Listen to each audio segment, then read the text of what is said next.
This video is going to be a little discussion to accompany my review on the Jupiter JCR 700 Cornet, full video up in the card, just to provide some context for and clarify some things about the trumpet and cornet. So if you're a parent who's struggling to tell the difference between the two, we'll be going over some of the clearer and more subtle differences in this video. So let's quickly set the record straight here. Nearest to my left is a Bach Stradivarius trumpet, and a little further to my left is the Bach Stradivarius cornet. As you can see, there is a clear visual difference in the heights between the two. The trumpet is quite a lot taller than the cornet. The cornet is a little bit more rounded and wrapped up, but that is not to say that the trumpet, although having larger dimensions, is actually physically longer in terms of tubing length than the cornet. In theory, if you unwound them and stretched them out, these two instruments would share the exact same length of tubing. They play in the same pitch. The cornet is certainly not any higher pitched than the trumpet, and so they play all the same notes with all the same fingerings. As you can see, 3 piston valves on each with the same length of valve slides, but in any case they do have some subtler differences if we look closer.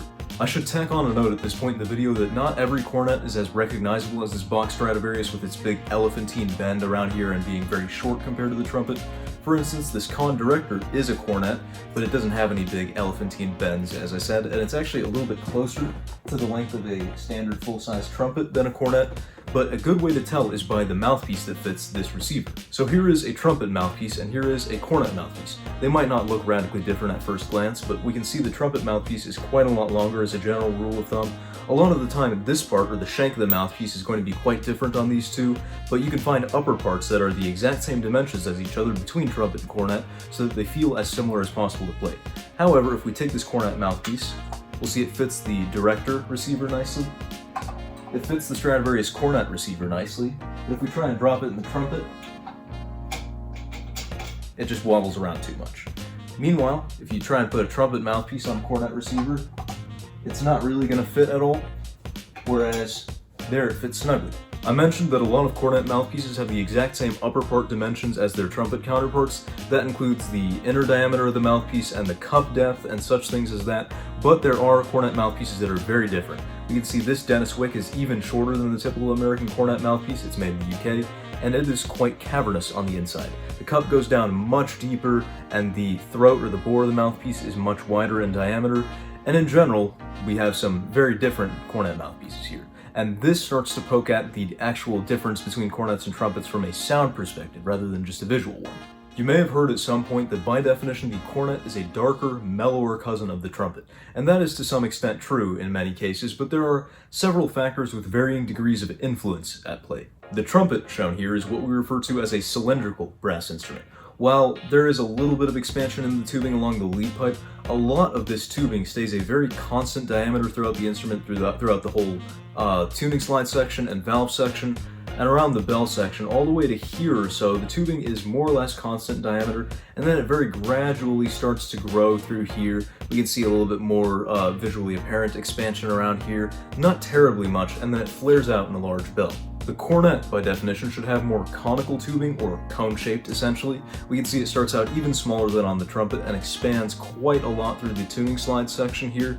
If we take off this tuning slide, on certain cornets we'll see evidence of conical tubing, because if we take this top tube of the tuning slide where the air passes through later than the bottom leg, and we try and stuff it into the bottom leg of the tuning slide receiver, it actually won't fit. The bore has gotten larger from the bottom tube where the air starts to the top tube where the air comes out. And so that's evidence of the tubing actually expanding just in this little length here. And so with the cornet, throughout the instrument, we're seeing much more expansion of tubing, to the point that once we reach the bell, the tubing has gotten wider to the point that there's actually less of a pronounced bell flare because the tubing has been expanding more the whole time. And so beyond visual or mouthpiece fitting differences, that is the crux of what makes a trumpet different from a cornet. The latter, as I said, is more conical and has tubing that expands a little bit more throughout the instrument, rather than the fairly constant diameter of the trumpet's bore throughout. And that is ostensibly what makes the cornet a mellower instrument than the trumpet, but much more effective in changing the tone is the mouthpiece used. There is some confirmation bias going on here. On the trumpet, there's an expectation that you use a mouthpiece that looks something like this, and the cup goes about this far down, with a few thousandths of an inch variation here or there in the cup depth or cup shape. On cornet, there's a little bit more of an expectation, depending on where you're located and what sort of music you play, to use a mouthpiece that is, a little bit of a swimming pool or a bathtub by comparison. And so that has much more of an effect, in my opinion, than slightly more conical tubing in terms of actually changing the sound of the instrument.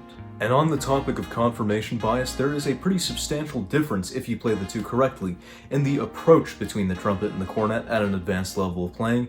You're expected to back off of the instrument a little bit when playing the cornet so as to attain that daintier and softer side of its tone.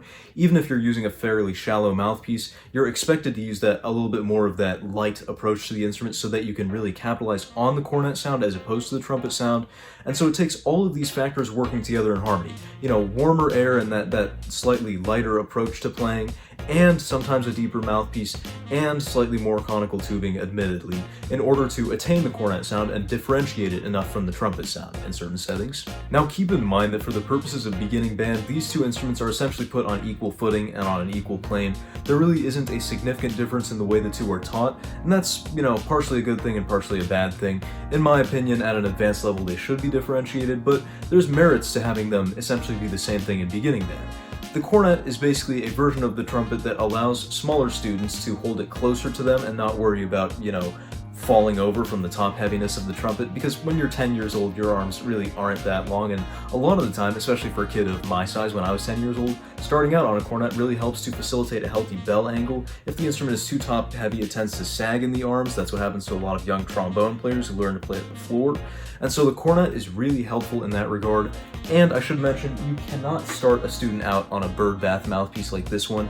This takes a fairly strong set of chops, and so the type of cornet mouthpiece that a beginning band student is going to use is going to be the kind with a very similar or identical upper part to its trumpet counterparts. Now I say all this to get at the point that for the first several years of a student's playing, it's not going to matter terribly much from a sound perspective alone as to whether they're using a trumpet or a cornet. I mean, sure, the cornet's conical tubing is supposed to round out the edges of the sound or mellow it out a little bit, but you're not going to hear that in the hands of a beginner. Every beginner is going to have that stage from anywhere from 6 months to a few years where they're figuring out what they're doing and establishing good habits and muscle memory, where in the process they're going to sound rough and crass and frankly quite offensive on the ears, and that's just something you have to deal with when you have a little trumpet player in the house who's figuring out their new craft.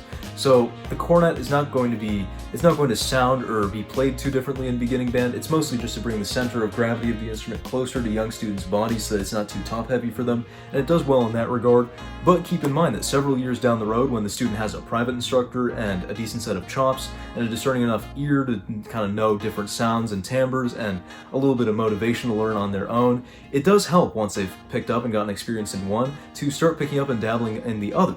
They are two instruments with the same fingerings and similar approaches and equipment, but they can have two very different sounds. And students can start to sort of differentiate the two around, 4 years or so into their playing. That was around the time that I started kind of gaining a concept of the cornet sound. Even though I wasn't playing a cornet at that time, I could sort of start to tell the difference between the two a little bit and start even approaching my trumpet a little bit more like a cornet to change the sound up a little bit. And in any case, it's fun to have those two different sounds available to you, and it opens up a wide variety of styles, all on, like I said, the same set of fingerings. So it's very helpful to be able to play both and experience both in different ways.